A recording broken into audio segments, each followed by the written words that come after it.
నమస్కారం ఘంటారావానికి స్వాగతం. ముందుగా ప్రధాన అంశాలు. రాష్ట్ర ప్రభుత్వం చేపట్టిన అమృత్ 2.0 పనుల అప్పగింతల్లో అవకతవకలు, టెండర్లు రద్దు చేయాలని కేంద్ర మంత్రి ఖట్టర్కు కేటీఆర్ విన్నపం. వికారాబాద్ ఘటనలో ప్రభుత్వ తీరు అమానుషమన్న బీఆర్ఎస్, అరెస్టు చేసిన రైతులను విడుదల చేయాలని హరీష్ డిమాండ్.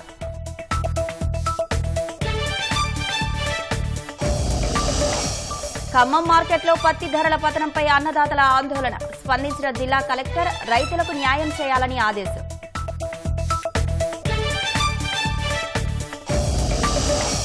ఉత్తరప్రదేశ్ కాస్గంజ్లో మట్టి దిబ్బలు కూలి ఘోర విషాదం, శిథిలాలో చిక్కుకున్న 9 మంది మహిళలు, 4 మృతి.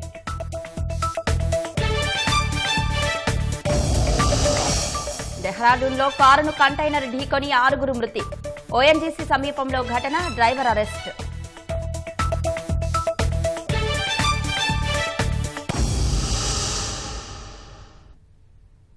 ఖమ్మం మార్కెట్లో పత్తి ధరల పతనంపై జిల్లా కలెక్టర్ ముజమ్మిల్ ఖాన్ స్పందించారు. వ్యాపారులు ఇష్టానుసారం పత్తి కొనుగోలు చేస్తున్నారంటూ రైతులు కలెక్టర్కు ఫిర్యాదు చేశారు. గిట్టుబాటు ధర రావట్లేదంటూ కలెక్టర్ ఎదుట పత్తి రైతులు వాపోయారు. రైతులు తీసుకువచ్చిన పత్తిలో తేమ శాతం పరీక్షించిన కలెక్టర్ మార్కెటింగ్ అధికారి, వ్యవసాయ మార్కెట్ కార్యదర్శిపై తీవ్ర ఆగ్రహం వ్యక్తం చేశారు. రైతులకు న్యాయం చేయకపోతే ఉద్యోగాలు ఊడతాయని హెచ్చరిస్తున్న కలెక్టర్ ముజమ్మిల్ ఖాన్తో మా ప్రతినిధి లింగయ్య ముఖాముఖి.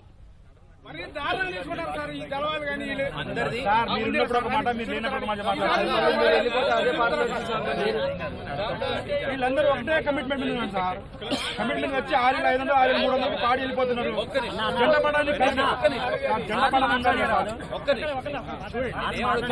మా బాధ చెప్పాలి కదా. కష్టపడి ఎండలో పండించిన పంట 30-25 అంటే నేను కూడా ఏం చెప్పలేదు. అది 15 మీద 9 ఎందుకు చెక్ చేసుకుని నోటీస్ ఇస్తాం కుదరరా. 8 నుంచి 12 అంటున్నారు, 13, 14 కూడా ఓకే తీసుకుంటాం. తగ్గించినా మీకు చెప్పే 25 ఉందా, 30 ఉంది, కొన్ని రోజుల తర్వాత రండి అంటే మీరు ఒప్పుకుంటే సరే, వేరే వ్యవస్థ దాని గురించి మాట్లాడలేదు. కానీ మీరు బ్యాలెన్స్ లోపల ఉంటే ఖచ్చితంగా మీకు మీ ఎంఎస్పీ రేట్ రావాలి. సరేనా? మాట్లాడతారు, చేయిస్తారు. సరేనా? మీరు పోతే ఏముండదు సార్. మీరు పోతే ఏముండదు, అంత జీరో సార్. మీరు పోతే జీరో సార్. మీరు పోతే జీరో సార్. మాట్లాడడానికి వాళ్ళకు నోరు భగవంతుడు ఇవ్వలే. అందరు ఉద్యోగాలు పోతాయి. నేను ఫస్ట్ డే పంపించాను మిమ్మల్ని, ఇక్కడ నమ్మి పంపించాను. అది ఎప్పుడు చెక్ చేయాలి? చాలా 90%. ఒక్క నిమిషం అందరూ ఆగండి.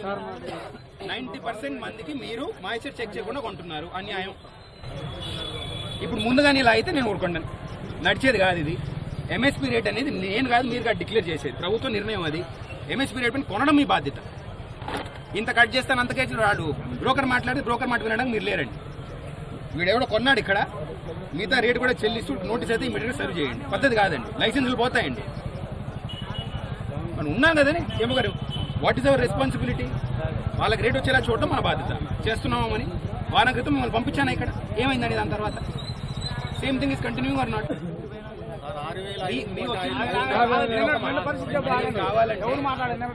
స్టాఫ్ తక్కువ ఉందంటున్నారు, వాస్తవం. తక్కువ మంది ఉన్నారు. 10 మందిని కొని జస్ట్ మాయిశ్చర్ చూడడానికి పెట్టుకుంటారంటే టెంపరీగా పెట్టుకోండి. నెక్స్ట్ 1 మంత్ చదవ జరిగేలా మీరే ప్లాన్ చేయాలి. వరిలో బాగా చేస్తున్నారు, ఇక్కడ ఎందుకు మనకు కష్టం వస్తుంది? వేరే ప్రొసీజర్ మీరు లోపల అవ్వకండి. నేను చెప్తున్నాను కదా గట్టిగా. What ever it is, do it for procedure. చేస్తారు మీరు, సరేనా? నేను పరిస్థితి సార్. ఇదేంటి సార్? దీని కారణం చెప్పండి, ఒకసారి చెప్పండి. మీరు అధికారులే కదా సార్.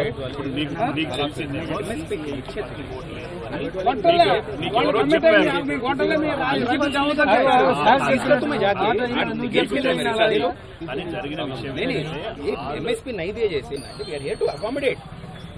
అన్యాయం ఉంటే నేనే చెప్తున్నాను కదండి. 25-30 ఉన్నాయి రిజిస్టర్లు అడిగానా? ఆ రైతులు అలాగే తెచ్చారు, తెచ్చినప్పుడు తెచ్చారు. ఎందుకో తెచ్చారు, ఓకే. వాళ్ళ గురించి నేను మాట్లాడుతున్నా. మిల్లర్స్ కూడా నేను కష్టపడడానికి చెప్పట్లేదు కదండి జిన్నర్స్కి. బట్ ఇక్కడ న్యాయం ఉన్నప్పుడు కూడా కొనకపోతే పద్ధతి కాదు కదా. ఏమో గారు, వీళ్ళకి స్టాఫ్ కావాల్సింది అందించండి ముందు. అందరికీ మీరు ఇది పెట్టకుండా నాకు మళ్ళీ కనపడకూడదండి. మాయిశ్చర్ చెక్ చేసి వాళ్ళకి చెప్పుకోనండి. వాళ్ళు కూడా ఒప్పుకుంటారు, మీరు కూడా ఒప్పుకోవాలి. 25-35 మేమేం చేయలేము. ఖమ్మం పత్తి మార్కెట్లో కలెక్టర్ ముజమిల్ ఖాన్ ఆకస్మిక పర్యటన చేశారు. రైతుల కష్టాలను అడిగి తెలుసుకున్నారు. అదేవిధంగా కొనుగోలుకు సంబంధింంచి అధికారులతో మాట్లాడారు, సమీక్షించారు. ప్రస్తుతం కలెక్టర్ గారు మనతో ఉన్నారు. సార్, ఏంటి పరిస్థితి? రైతులు స్వయంగా మీకు వాళ్ళ కష్టాలని బాధలు చెప్పుకున్నారు. ఎట్లా ఉంది పరిస్థితి? దాదాపు 40-50% సజావుగా అయినా కానీ ఒక 50% మందికి మనకి మాయిశ్చర్ గురించి సరిగ్గా మనం చెప్పలేక రేట్ కొంచెం అందనట్టు ఉంది. ఇమీడియట్గా డీలర్స్కి నోటీసులు ఇచ్చి మేము డీలర్స్తో మాట్లాడి ఎంఎస్పీ రేట్ అనేది మినిమం రేట్ అండి. ఎంఎస్పీ రేట్ కన్నా తక్కువ ఇవ్వడానికి ఎవరు కానీ హక్కు ఉండదు. ఆ ఎంఎస్పీ రేట్ రైతులకు అందేలాగా మా మార్కెటింగ్ శాఖ వెంటపడి తెప్పిస్తారు. కొందరికి మిస్ అయిన వాళ్ళకు కూడా ఇమీడియట్గా రెమెడియల్ యాక్షన్ తీసుకుంటూ వాళ్ళు కూడా అందేలాగా మేము చూడడం జరుగుతుంది. మార్కెట్లో ఇంతవరకు మాయిశ్చర్ చూసిన పరిస్థితి లేదు. ఇవాళ మీరు వచ్చి మాయిశ్చర్ పెట్టారు. ఒక రైతుకు 9% వచ్చింది, అయినా కూడా గిట్టుబాటు ధర లేదు. దీనికి ఏంటి? విన్నానండి, కొందరు రైతులు ఈ మాట చెప్పింది ఉంది, కానీ నేను పూర్తిగా అంశాన్ని నేను లోతుగా చూసిన తర్వాత దీని గురించి కామెంట్ చేయడం జరుగుతుంది. వచ్చినప్పుడైతే సరిపోయినంత మషిన్లు అయితే మనకి అవైలబుల్ ఉన్నాయి. స్టాఫ్ కొంచెం తక్కువ ఉన్నట్టున్నారు. ఇప్పుడు ఉన్న స్టాఫ్తో ఉన్న మషిన్లు మనం నడిపించినా ప్రతి రైతుకి మేము మాయిశ్చర్ చెక్ చేసి కొనుగోలు చేయడానికి మేము ఈజీగా చేయొచ్చు. రెమెడియల్ యాక్షన్ తీసుకునే అవసరం ఉంటే ఖచ్చితంగా తీసుకుంటాం. ఇప్పటికే పాలకవర్గం లేదు మార్కెట్కు. అదేవిధంగా అధికారుల పర్యవేక్షణ ఎట్లా ఉంది? మీ అబ్జర్వేషన్ ఏంటి? ఇది గవర్నమెంట్ డిసిషన్ తొందరలో తీసుకోబోతుందండి. గవర్నమెంట్ నిర్ణయం అది. స్టాఫ్ వర్క్ అయితే స్టాఫ్ కొరత చెకింగ్ లెవెల్లో, కటింగ్ ఎడ్జ్ లెవెల్లో తక్కువ ఉంది, కానీ వివిధ స్థాయిల్లో మాకు ఉండాల్సిన స్టాఫ్, మార్కెటింగ్ ఆఫీసర్ నుంచి కింద వరకు స్టాఫ్ పూర్తిగా ఉన్నారు. ఇప్పుడు వాళ్ళ పనితీరు పైన మేము ఖచ్చితంగా నిఘా పెట్టడం జరుగుతుంది. బాగానే జరుగుతుంది, కానీ ఎక్కడెక్కడ లోపాలు అయి ఉన్నాయి అవి కూడా సరిదిద్దడానికి మేము చేసే అవసరం బట్టి మేము చేయడం జరుగుతుంది. మా నోటీస్కి పెట్టిన రైతులు అంశం మీ దృష్టికి తీసుకొస్తున్నాం సార్. వ్యాపారులు ఖచ్చితంగా ఇక్కడ కుమ్మక్కై కొనుగోలు చేస్తున్నారు. వాళ్ళందరూ కూడా కూడబలుకొని ధరలు ముందే నిర్ణయించుకొని కొనుగోలు చేస్తున్నారు. ఇక్కడ జెండా పాట కూడా నిర్వహించడం లేదు. ఆన్లైన్ బిడ్డింగ్ అంటున్నారు. అది రైతులు ఎవరికి సమాచారం ఉండడం లేదు. గవర్నమెంట్ డెసిషన్ దీనిపైన పూర్తిగా స్పష్టంగా ఉందండి. రైతుల వైపు సిబ్బంది ఉండాలి. రైతుల వైపు ఉంటూ ఇటువంటి ఏమన్నా మీరు చెప్పింది కూడా మేము ఇప్పుడు వెరిఫై చేయించుకోవడం జరుగుతుంది. ఖచ్చితంగా అయితే దాన్ని బ్రేక్ చేయడానికి మాకు కూడా మా పద్ధతులు ఉన్నాయి. ఎట్టి పరిస్థితిలో ఎంఎస్పీ గవర్నమెంట్ అనౌన్స్ చేసిన తర్వాత ఎంఎస్పీ రాకుండా ఉండే పరిస్థితి, as long as moisture is with in norms, FAQ norms ఉన్నంతసేపు వీ విల్ నాట్ అలౌ. ఏదైనా కానీ మీరు ఇప్పుడు చేసే అలిగేషన్ మేము లోతుగా చూడడం జరుగుతుంది. మార్కెటింగ్ ఆఫీసర్ గారు పక్కనే ఉన్నారు, తను కూడా చెప్పడం జరిగింది. ఇటువంటి కార్టెల్స్ ఏమన్నా ఫార్మ్ చేస్తే act is strong enough to break this Cartel. రైతులకు కావాల్సిన న్యాయం, చేయాల్సిన న్యాయం ఖచ్చితంగా చేయడానికి మేము అందరూ ఉన్నాం. చేయడానికి పూర్తిగా మేము ప్రయత్నిస్తాం. ఇది రైతులకు న్యాయం జరిగే వరకు ఖచ్చితంగా అధికార యంత్రాంగం అండగా ఉంటుందని చెప్తున్నారు. అదేవిధంగా మార్కెట్లో వ్యాపారులు ఎవరైనా దగా చేసినట్టయితే కావాలని ధరలు తగ్గించిన వారిపై ఖచ్చితంగా బ్లాక్ లిస్ట్లో పెడతాం, వాళ్ళ లైసెన్సులు కూడా రద్దు చేస్తామని చెప్పి కలెక్టర్ ముజమిల్ ఖాన్ చెప్తున్నారు. కెమెరామెన్ పూర్ణచంద్రతో లింగయ్య, ఈటీవీ, ఖమ్మం. రాష్ట్ర ప్రభుత్వం నిర్ణయించిన మద్దతు ధర కంటే తక్కువగా మిల్లర్లు ధాన్యాన్ని కొనుగోలు చేస్తే చర్యలు తప్పవని జిల్లా కలెక్టర్ ఇలా త్రిపాఠి హెచ్చరించారు. రైతులను మోసం చేస్తే రైస్ మిల్లును సీజ్ చేస్తామన్నారు. రైతులు ధాన్యాన్ని అమ్మేందుకు రైస్ మిల్లులకు వెళ్లకుండా ప్రభుత్వం ఏర్పాటు చేసిన ధాన్యం కొనుగోలు కేంద్రాలకు తీసుకువచ్చి మద్దతు ధరతో పాటు బోనస్ను కూడా పొందాలన్నారు. ధాన్యం కొనుగోలు విషయంలో ఎలాంటి ఇబ్బందులు ఉన్నా నేరుగా తమ దృష్టికి తీసుకురావాలని తక్షణమే తగిన చర్యలు తీసుకుంటామంటున్న కలెక్టర్ త్రిపాఠితో మా ప్రతినిధి ఈశ్వర్ ముఖాముఖి. నల్గొండ జిల్లాలో ధాన్యం కొనుగోలు ప్రక్రియ అయితే వేగవంతంగా జరుగుతోంది. ఈ ధాన్యం కొనుగోలు ఇప్పటివరకు ఎంత కొనుగోలు చేశారు, ఎన్ని సెంటర్లు ఏర్పాటు చేశారు, రైతులకు ఇబ్బందులు కలగకుండా ఎలాంటి ఏర్పాట్లు చేశారు, మనతో పాటు జిల్లా పరిపాలనాధికారి ఇలా త్రిపాఠి గారు ఉన్నారు, వాళ్ళని తీసుకుందాం. మేడం, ఇప్పటివరకు ఎన్ని కొనుగోలు కేంద్రాలు ఏర్పాటు చేశారు, ఎంతవరకు ధాన్యం కొనుగోలు అయ్యాయి, ఇంకా రైతులకు ఇబ్బందులు లేకుండా ఎలాంటి చర్యలు తీసుకున్నారు? టోటల్ మన జిల్లాలో 346 అది ప్యాక్స్ కింద ఆధ్వర్యంలో కావచ్చు, ఐకేపీ ఆధ్వర్యంలో కావచ్చు, అవి అన్నీ నడుస్తూ ఉన్నాయి. సో ఇప్పటి వరకు మేము ఆల్మోస్ట్ 1,03,000 మెట్రిక్ టన్ కొనుగోలు చేయడం జరిగింది. దీంతో పాటు 30,000 మెట్రిక్ టన్స్ మా 11 గోడౌన్స్లో కూడా ఉన్నాయి. సో ఈసారి మేము ఎక్స్పెక్టెడ్ ప్యాడీ మావి లాస్ట్ టైం రబీ కంటే ఈసారి ఆల్మోస్ట్ డబుల్ ఉంది. అంటే 7 లక్షల మేము ఎక్స్పెక్ట్ చేస్తున్నది. దీంతోపాటు ఈసారి రాష్ట్ర ప్రభుత్వం ఫస్ట్ టైం సన్న రకంకి ఒక 500 పర్ క్వింటల్ బోనస్ కూడా అనౌన్స్ చేసింది. సో దాన్ని దృష్టిలో పెట్టుకొని ఈ 346 పీపీసీ సెంటర్స్లో 82 ప్రత్యేకంగా సన్న రకం కోసం కూడా కేటాయించడం జరిగింది. అది ఎక్కువగా మిర్యాలగూడ వైపు మీన్స్ పీపీసీ సెంటర్స్ని ఏర్పాటు చేశాము. అండ్ ప్రతి ఒక్క సెంటర్కి సరిపోయేలాగా టాపోలిన్స్, మాయిశ్చర్ మీటర్స్ అవి అన్నీ కూడా మార్కెటింగ్ సొసైటీస్ ద్వారా ఇవ్వడం జరిగింది. ఇటీవల కాలంలో కొంచెం తడిచిపోయిన ధాన్యం ఉంది, వాటిని ఎండబెట్టుకోవడం కూడా ఎక్కువ రోజులతో సమయం పడుతుంది. దీనికి ఇంకా ఆల్టర్నేట్గా ఏమైనా చర్యలు తీసుకుంటున్నారా? రైతులు కంగారు పడాల్సిన అవసరం లేదు. తప్పకుండా అక్కడ రైతు కోసం ఏదైతే పీపీసీ సెంటర్ ఇన్ఛార్జెస్ అక్కడ రైతు కల్లాలు ఏర్పాటు చేశారో అక్కడ ఇంకా 2-3 రోజుల్లో ఏదైతే ఎఫ్ఏక్యూ నిబంధనలు ఉన్నాయో వాటిని మీట్ అయ్యే క్రమంలో అక్కడ ఏఈఓస్ని కేటాయించడం జరిగింది. ప్రత్యేకంగా మా డీసీఓ తరఫున కూడా సిఓస్ ఉన్నారు. సో అలాంటివి సిచ్యువేషన్స్లో ఆ మాయిశ్చర్ 17 నుంచి కొంచెం ఇటు అటు అయ్యేటప్పుడు కూడా మేము దాన్ని లిఫ్టింగ్ చేపిస్తున్నాము. రైస్ మిల్ ట్యాగింగ్లో కొంచెం జాప్యం ఉండడం వల్లనే ఇది 30,000 మెట్రిక్ టన్ దాదాపు మేము గోడౌన్కి షిఫ్ట్ చేసాము, ఏదైనా తడిచిపోకుండా ఉండడానికి. కొంతమంది రైతులు ఈ వర్షం పడుతున్నాయి ఇలాంటి ఇబ్బందులు ఎందుకని చెప్పేసి డైరెక్ట్గా రైస్ మిల్లర్స్ తీసుకెళ్తున్నారు. అక్కడ కూడా కొంత రేటు తక్కువ రావటం, వాళ్ళు చెప్పిన ధర అనటం కూడా రైస్ మిల్లర్స్ ఇబ్బంది గురి చేస్తుంటే రైస్ మిల్లర్స్కి మీరు ఎలాంటి సూచనలు ఇచ్చారు? దయచేసి ఎవరు కూడా కంగారు పడాల్సిన అవసరం లేదు. రాష్ట్ర ప్రభుత్వం మన యావత్ తెలంగాణలో ప్రతి ఒక్క గింజలు కొనడానికి సిద్ధంగా ఉంది.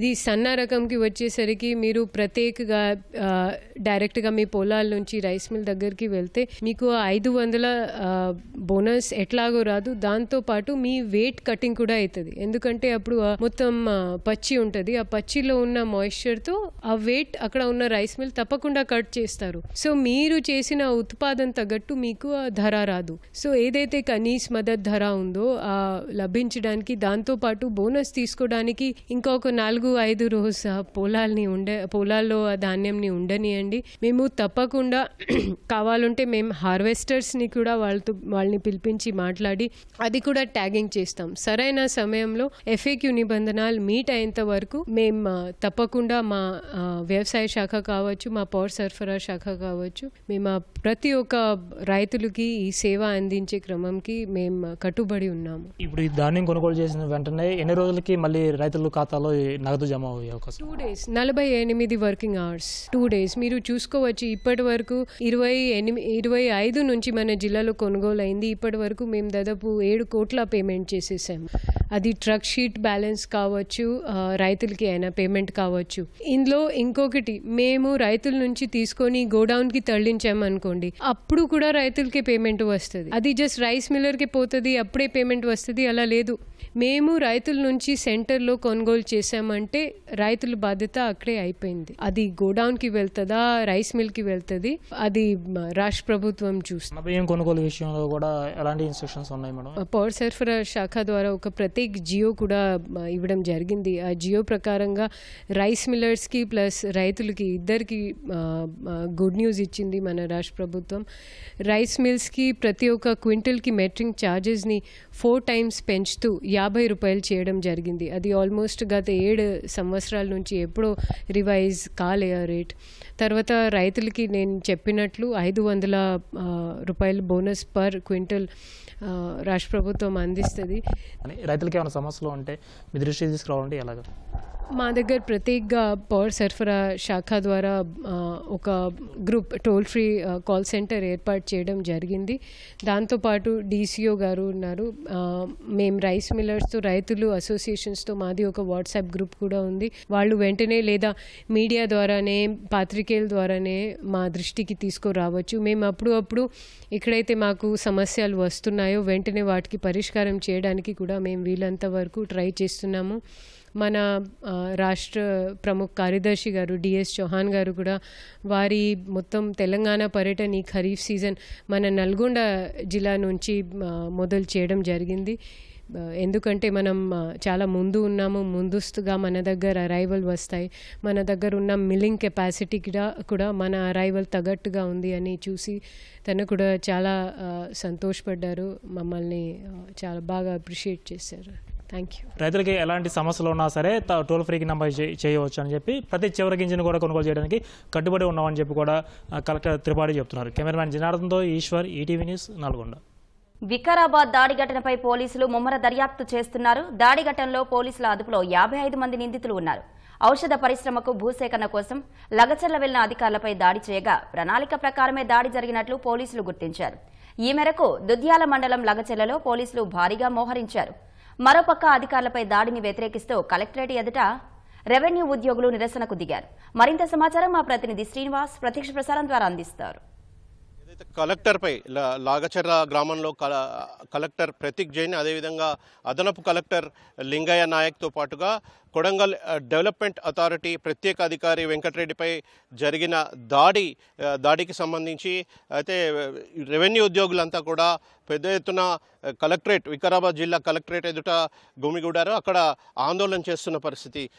న్యాయం చేయాలంటూ ఈ తరహా దాడులు పునరావృతం కాకుండా పోలీసులు చర్యలు తీసుకోవాలంటూ డిమాండ్ చేస్తున్నారు. అదేవిధంగా దాడికి పాల్పడిన వారిని అరెస్ట్ చేయాలని డిమాండ్ చేస్తున్నారు. ప్రస్తుతం మనతో రెవెన్యూ ఉద్యోగుల సంఘం రాష్ట్ర అధ్యక్షుడు రవీందర్ రెడ్డి ఉన్నారు. ఆయనతో మాట్లాడదాం. అంటే ఏంటండి మీ డిమాండ్ ఏంటి? ముఖ్యంగా నిన్నటి సంఘటనకు రాష్ట్రంలోని రెవెన్యూ ఉద్యోగులు ఇవాళ బ్లాక్ బ్యాడ్జెస్ పెట్టి అందరు నిరసన తెలుపుతున్నారు. అలాగే వికారాబాద్ జిల్లాలో రెవెన్యూ ఉద్యోగులందరూ వాళ్ళ విధులను బహిష్కరించి రోడ్డు మీదకి వచ్చినందుకు అందరికీ కృతజ్ఞతలు తెలియజేస్తూ ఇలాంటి సంఘటన మళ్ళీ ఎప్పుడు కావద్దు, పునరావృతం కాకూడదనే ఉద్దేశంతో ఈరోజు మేము నిరసన తెలుపుతున్నాము. ముఖ్యంగా ఏమిటంటే నిన్న జరిగిన చర్య చాలా ఏయమైనది. ఎందుకంటే ఇది సభ్య సమాజానికి, ఉద్యోగ సమాజానికి బ్లాక్ డేగా, నిన్నటి బ్లాక్ మండేగా కూడా అభివర్ణించవచ్చు. ఎందుకంటే ఒక collector and joint collector, RDO, MRO, additional collector వీళ్ళందరూ కలిసి ఒక గ్రామానికి పోయి భూసేకరణ చేయడానికి పోలేవాళ్ళు. భూసేకరణ కోసము మాట్లాడడానికి, వాళ్ళ అభిప్రాయాలు సేకరించడానికి గ్రామసభ పెట్టి గ్రామానికి పోయిన వాళ్ళు కనీసం మాట్లాడకుండా ఇలాంటి దాడులు చేసిందంటే వాళ్ళు నిజంగా రైతులు కాదు, వాళ్ళు నిజంగా గుండాలు, వీధి రౌడీలు అని చెప్పక తప్పదు. ఎందుకంటే మేము ఆ విజువల్స్ కూడా చూసాం. ఆ విజువల్స్లో కూడా రైతులు ఉన్నట్టు కనబడతలేదు. మొత్తము అంత కొత్త వాళ్ళు కనబడుతున్నారు. దీన్ని తప్పకుండా వీళ్ళు మొత్తం అందరూ కూడా వేరే వారని మేము గుర్తించినాము. తప్పకుండా వారిపై తగిన చర్యలు తీసుకోవాలి. వారిని ఖచ్చితంగా కఠినంగా శిక్షించాలి, అరెస్టు చేయాలి. విధులకు, ఎందుకంటే గవర్నమెంట్ ఎంప్లాయీ విధులకు ఆటంకం కల్పిస్తే కంపల్సరీ ఇంప్రైజన్మెంట్ 3 నెలలు ఉంటుంది. తప్పకుండా 3 నెలల ఇంప్రైజన్మెంటే కాకుండా తప్పకుండా కఠినంగా శిక్షించాలి. ఎందుకంటే ప్రభుత్వ వాహనాలను కూడా ధ్వంసం చేసిండ్రు. ప్రభుత్వ వాహనాలంటే ప్రభుత్వ ఆస్తిని ధ్వంసం చేసినందుకు వారిపై చర్యలు తీసుకొని వారి దగ్గర రికవరీ చేపట్టాలని నేను డిమాండ్ చేస్తున్నా. అలాగే ఇప్పటికే కొంతమందిని అదుపులోకి తీసుకున్నామని పోలీసులు చెప్తున్నారు. అయితే ఈ దాడి వెనక రాజకీయ దురుద్దేశం ఉందని కూడా పోలీసులు ప్రాథమికంగా గుర్తించారు. దీనిపై మీరేమంటారు? అది ఉండొచ్చు. ఎందుకంటే వాళ్ళని చూస్తుంటే, మాకు ఆ విజువల్స్ చూస్తుంటే, మాకు రాజకీయ కోణము నుంచి చూస్తుంటే అదే విధంగా అనిపిస్తుంది. ఎందుకంటే రైతులు మాత్రం ఆ విధంగా దాడి చేయరు. ఎందుకంటే మేము గతంలో మల్లన్న సాగర్ చేసినప్పుడు మేము 60,000 ఎకరాలు మేము ల్యాండ్ ఎక్విజిషన్ చేసినాం. ఇలాంటి సంఘటనలు జరగలేదు ఎప్పుడు. మేము విలేజ్కి పోయినాము, మాట్లాడినాము, తీసుకొచ్చినాము, ల్యాండ్ అక్వైర్ చేసినాం. కానీ ఇలాంటి సంఘటన భూమి తీసుకోక ముందుకే జరిగింది అంటే ఖచ్చితంగా దీని వెనుక కుట్రదారులు ఖచ్చితంగా ఉన్నారు. వారిని పసిగట్టి ఖచ్చితంగా వారిని శిక్షించాలని నేను డిమాండ్ చేస్తున్నా. అలాగే రెవెన్యూ ఉద్యోగులు కూడా, ఎందుకంటే ఈరోజు రాష్ట్ర వ్యాప్తంగా నల్ల బ్యాడ్జీలు నిరసనలు తెలపడమే కాకుండా ఈరోజు ఇక్కడ వికారాబాద్ జిల్లాలో మొత్తం విధులు, రిజిస్ట్రేషన్లు కానివ్వండి, వారికి ఇతర విధులు కానివ్వండి, అన్నీ ఈరోజు బంద్ చేశాం. మేము తప్పకుండా ఇక్కడనే కాకుండా రేపటి వారికో ఈరోజు వారికో వాళ్ళని కఠినంగా శిక్షించకుంటే మేము తప్పకుండా రాష్ట్ర వ్యాప్తంగా ఈ బందులు నిర్వహిస్తాం అని మేము డిమాండ్ చేస్తున్నాం. అయితే ప్రధానంగా పూర్తిగా న్యాయం చేయాలి, అదేవిధంగా దోషులను పోలీసులు అరెస్ట్ చేయాలని చెప్పేసి రెవెన్యూ ఉద్యోగులు చెబుతా ఉన్నారు. పూర్తిగా వారిని అరెస్ట్ చేస్తేనే తాము ఆందోళన విరమిస్తామని. ఇప్పటికైతే వికారాబాద్ జిల్లాలో పెన్ డౌన్ కొనసాగుతుంది. అన్ని ప్రభుత్వ కార్యాలయాల్లో పూర్తిగా సేవలు నిలిపేసినటువంటి పరిస్థితి. ప్రస్తుతం అయితే ఉద్యోగుల ఆందోళన ఇంకా కలెక్టరేట్ ఎదుట కొనసాగుతున్న పరిస్థితి కనిపిస్తుంది. ఇది ఇక్కడ వికారాబాద్ కలెక్టరేట్ వద్ద తాజా పరిస్థితి. Vote you. ధన్యవాదాలు శ్రీనివాస్. రాష్ట్ర ముఖ్యమంత్రి రేవంత్ రెడ్డి ఢిల్లీ వెళ్లారు. ఢిల్లీలో ఒక ప్రైవేటు సంస్థ నిర్వహించే సదస్సులో ఆయన పాల్గొననున్నారు. అలాగే కాంగ్రెస్ అగ్రనేతలతో కూడా సమావేశం అవుతారని పార్టీ వర్గాలు తెలిపాయి. జార్ఖండ్, మహారాష్ట్ర అసెంబ్లీ ఎన్నికల ప్రచారం, తాజా రాజకీయ పరిణామాలపై నేతలతో సీఎం చర్చిస్తారని తెలుస్తోంది. ఆ 2 రాష్ట్రాల్లో ఎన్నికల ప్రచారానికి సీఎం వెళ్లే అవకాశాలున్నట్లు కాంగ్రెస్ నేతలు తెలిపారు. ఇప్పటికే జార్ఖండ్లో ఉప ముఖ్యమంత్రి భట్టి, మహారాష్ట్రలో మంత్రులు ఉత్తమ్ కుమార్ రెడ్డి, సీతక్క, ఎంపీలు మల్లు రవి, చామల కిరణ్ కుమార్ రెడ్డి, మాజీ ఎమ్మెల్యే సంపత్ కుమార్లు ఎన్నికల ప్రచారంలో ఉన్నారు.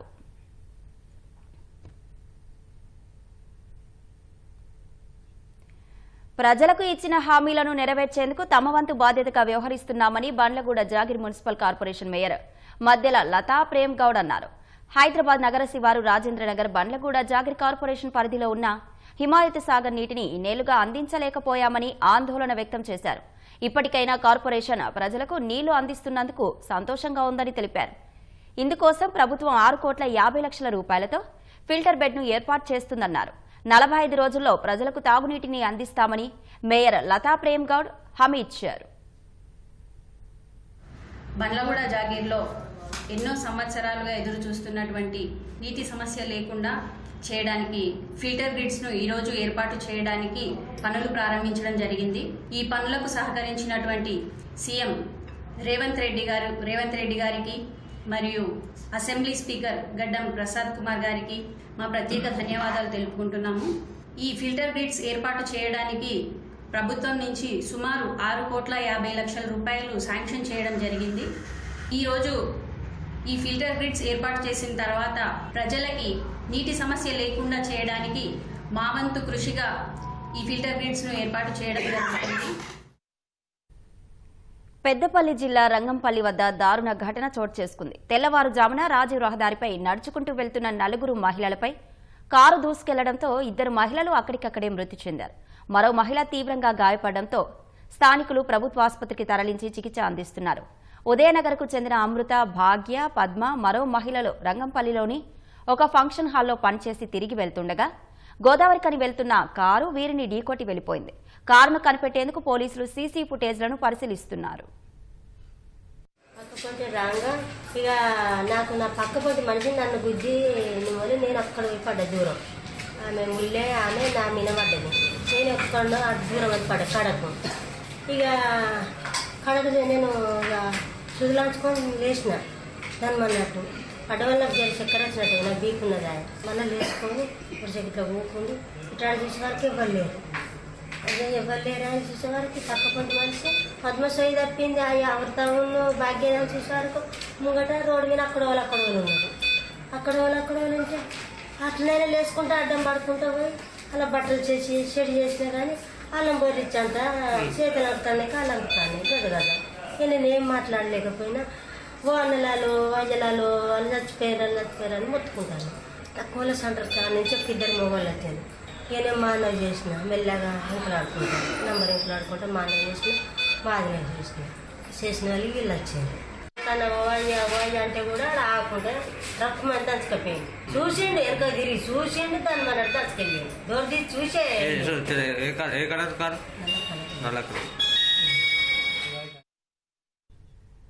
హైదరాబాద్ ఖైరతాబాద్ లో న్యాయవాదిపై కత్తితో దాడి జరిగింది. ఖైరతాబాద్ నుంచి నెక్లెస్ రోడ్డు వైపు వాకింగ్ చేస్తుండగా గుర్తు తెలియని వ్యక్తులు బైక్ పై వచ్చి న్యాయవాది కళ్యాణ్ పై దాడికి పాల్పడ్డారు. పెనుగులాటలో న్యాయవాది చేతికి గాయాలయ్యాయి. ప్రస్తుతం ఆసుపత్రిలో చికిత్స పొందుతున్నారు.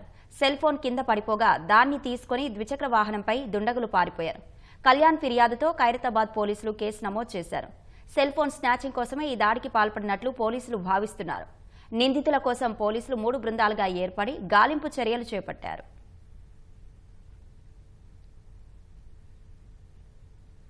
గుడిలో ప్రదక్షిణలు చేస్తూ గుండెపోటుతో ఓ వ్యక్తి మృతి చెందిన ఘటన హైదరాబాద్ కేపీహెచ్పీ పోలీస్ స్టేషన్ పరిధిలో జరిగింది. శ్రీ సత్యసాయి జిల్లా కద్రి మండలానికి చెందిన విష్ణువర్ధన్ కేపీహెచ్బీ కాలనీ 1వ రోడ్డులోని ఓ హాస్టల్లో ఉంటూ నగరంలో ప్రైవేటు ఉద్యోగిగా పనిచేస్తున్నాడు.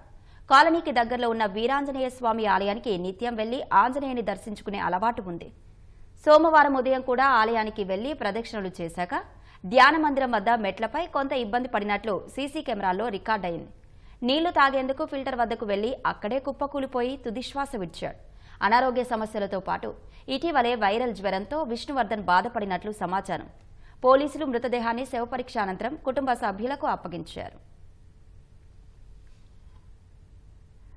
రాష్ట్రంలో విధుల నిర్వహణలో నిర్లక్ష్యం వహించిన ఎక్సైజ్ అధికారులకు కమిషనర్ మెమోలు జారీ చేశారు.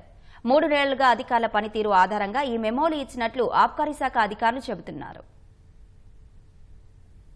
మద్యం అమ్మకాలపై రాబడులు ఆశించిన రీతిలో రావడం లేదు. వ్యాట్, ఎక్సైజ్ డ్యూటీ ద్వారా గత ఆర్థిక సంవత్సరం 35,000 కోట్లకు పైగా ఆదాయం ప్రభుత్వానికి సమకూరింది. ఈ ఏడాది 40,000 కోట్ల వరకు రాబడి వస్తుందని ప్రభుత్వం అంచనా వేసింది. కానీ గడిచిన 7 నెలల్లో వ్యాట్ ద్వారా వచ్చిన ఆదాయం ఆశించిన మేరకు రాలేదని ఆబ్కారీ శాఖ అధికారులు చెబుతున్నారు. ఏప్రిల్ నుంచి అక్టోబర్ వరకు 7 నెలల్లో 9,538 కోట్ల రూపాయలు వ్యాట్ ద్వారా సమకూరింది. అక్రమ మద్యం గుడుంబా సరఫరాను నిలువరించడంతో పాటు మద్యం అమ్మకాలు పెరిగేట్టు చూడాలని కమిషనర్ అధికారులకు ఆదేశించారు. కొంతమంది అధికారులు కమిషనర్ ఆదేశాల్ని అమలు చేయడంలో నిర్లక్ష్యం చేయడంతో అమ్మకాలు తగ్గాయి. కొంతమంది ఎక్సైజ్ సూపరింటెండెంట్ల పరిధిలో అక్రమ మద్యం, గుడుంబా కేసులు అధికంగా నమోదు కావడంతో స్థానిక అధికారులు విధుల నిర్వహణలో నిర్లక్ష్యం చేసినట్లు ఉన్నతాధికారులు తేల్చారు. ఈ నేపథ్యంలో 3 నెలలుగా దాదాపు 70 మంది అధికారులకు ఎక్సైజ్ కమిషనర్ మెమోలు ఇచ్చినట్లు తెలుస్తోంది. ఈ మెమోలు అందుకున్న వారిలో సర్కిల్ ఇన్స్పెక్టర్లు, అసిస్టెంట్ ఎక్సైజ్ సూపరింటెండెంట్లు, ఎక్సైజ్ సూపరింటెండెంట్లు ఉన్నట్లు తెలుస్తోంది. అయితే ఈ చర్యలపై ఆబ్కారీ శాఖలో తీవ్ర చర్చ జరుగుతోంది. అక్రమ మద్యం కట్టడి, గుడుంబా తయారీని నిలువరించేందుకు ప్రత్యేకంగా ఎన్ఫోర్స్మెంట్ విభాగం ఉండగా తమను బాధ్యులను చేయడం ఎంతవరకు సమంజసమని మెమోలు అందుకున్న అధికారులు ఆందోళన వ్యక్తం చేస్తున్నారు. విధుల నిర్వహణలో నిర్లక్ష్యం చేసినట్లు నిర్ధారించేందుకు ఎలాంటి ఆధారాలు లేవని, కేవలం మద్యం అమ్మకాలు తగ్గడాన్ని పరిగణలోకి తీసుకుని శాఖాపరమైన చర్యలు తీసుకోవడాన్ని పలువురు అధికారులు తీవ్ర అసంతృప్తి వ్యక్తం చేస్తున్నారు. ప్రజల ప్రాణాలను పణంగా పెట్టి మద్యం ద్వారా ప్రభుత్వ ఆదాయాన్ని పెంచుకోవడం సిగ్గుచేటని మాజీ మంత్రి హరీష్ రావు ఆక్షేపించారు.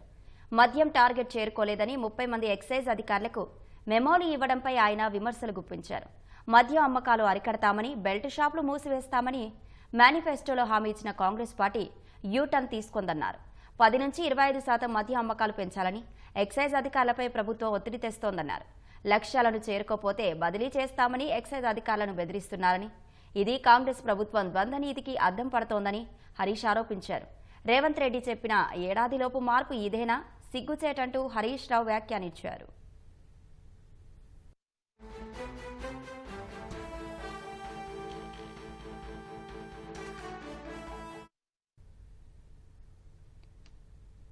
తెలంగాణలో అమృత పథకంలో అవినీతి జరుగుతుంటే కేంద్ర ప్రభుత్వం ఏం చేస్తోందని, ఎందుకు చర్యలు తీసుకోవడం లేదని బీఆర్ఎస్ కార్యనిర్వాహక అధ్యక్షుడు కేటీఆర్ ప్రశ్నించారు.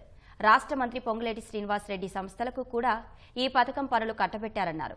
సొంత వర్గానికి పనులు ఇవ్వడం ఎంతవరకు సబబని నిలదీశారు. అమృత పథకం కుంభకోణంపై విచారణ చేపట్టాలని డిమాండ్ చేశారు. మా ఆరోపణలను కేంద్ర ప్రభుత్వం సీరియస్గా తీసుకుంటుందని భావిస్తున్నామన్నారు. ఢిల్లీకి సీఎం రేవంత్ రెడ్డి పలుమార్లు వెళ్లి వస్తున్నా కేంద్రం నుంచి రాష్ట్రానికి 26 పైసలు కూడా రాలేదని ఆరోపించారు. బీఆర్ఎస్ నేతలు ఢిల్లీకి ఎందుకు వెళ్తున్నారని ప్రశ్నిస్తున్నారని, ప్రధాన ప్రతిపక్షంగా ఖచ్చితంగా ఢిల్లీకి వస్తామని, దేశ ప్రజల దృష్టికి కాంగ్రెస్ మోసాలను తీసుకువస్తామని కేటీఆర్ స్పష్టం చేశారు. రేవంత్ రెడ్డి గారు మీ బావమరిది గారికేమో అమృతం పంచి వాళ్ళ కొడంగల్ వాసులకు విషం పంచుతా ఉన్నాం ఫార్మా పేరిట. పొంగులేటి శ్రీనివాసరెడ్డి గారు, రేవంత్ రెడ్డి గారు ఇద్దరు కేబినెట్ సమావేశంలో కూర్చుంటారు. రేవంత్ రెడ్డి గారి బావమరిదికి 1100 కోట్ల వరకు, పొంగులేటి గారికి 4350 కోట్ల వరకు. ఇది ఆఫీస్ ఆఫ్ ప్రాఫిట్ కిందికి రాదా, ఉల్లంఘన కాదా? నేను కేంద్ర ప్రభుత్వాన్ని అడుగుతా ఉన్నా. అందుకే నేను ఈ బడా కాంట్రాక్టర్లు నడుపుతున్న ఈ ప్రభుత్వం ఏదైతే ఉందో వారికి నేను ఒకటే చెప్తా ఉన్నా. మీరు అడుగుతున్నారు నిన్న పొంగులేటి గారు మీకేం పని ఢిల్లీలో అంటున్నాడు. అంటే ఢిల్లీకి వచ్చి 26 సార్లు 26 పైసలు దేని అసమర్థుల కంటే ప్రధాన ప్రతిపక్షంగా మేము ఢిల్లీకి వస్తాం. ఇక్కడ ఉన్న కేంద్ర ప్రభుత్వాన్ని, ఇక్కడ ఉన్న కేంద్రంలోని అధికారుల్ని, కేంద్రంలోని సంస్థల్ని, ప్రెస్ని కలుస్తాం. దేశ ప్రజల దృష్టికి మీ మోసాన్ని తీసుకొస్తాం. మీకెందుకు భయమవుతుంది మేము ఢిల్లీకి వస్తే? రాష్ట్ర పబ్లిక్ సర్వీస్ కమిషన్ కు కొత్త చైర్మన్ నియామకం కోసం ప్రభుత్వం కసరత్తు ప్రారంభించింది. ప్రస్తుత చైర్మన్ మహేందర్ రెడ్డి పదవీ కాలం డిసెంబర్ 3న ముగియనుంది. దీంతో టీజీపీఎస్సీ చైర్మన్ నియామకానికి నోటిఫికేషన్ జారీ అయింది. చైర్మన్ నియామకం కోసం ఈ నెల 20వ తేదీ సాయంత్రం 5 గంటల వరకు దరఖాస్తులు స్వీకరించనున్నట్లు ప్రభుత్వం వెల్లడించింది. చైర్మన్ వయో పరిమితి 62 సంవత్సరాలు. దరఖాస్తులను సెర్చ్ కమ్ స్క్రీన్ కమిటీ పరిశీలించి చైర్మన్ పేరు సిఫారసు చేయనున్నట్లు ప్రభుత్వం తెలిపింది. అర్హతలు, విధి విధానాలు www.telangana.gov.in లో ఉంటాయని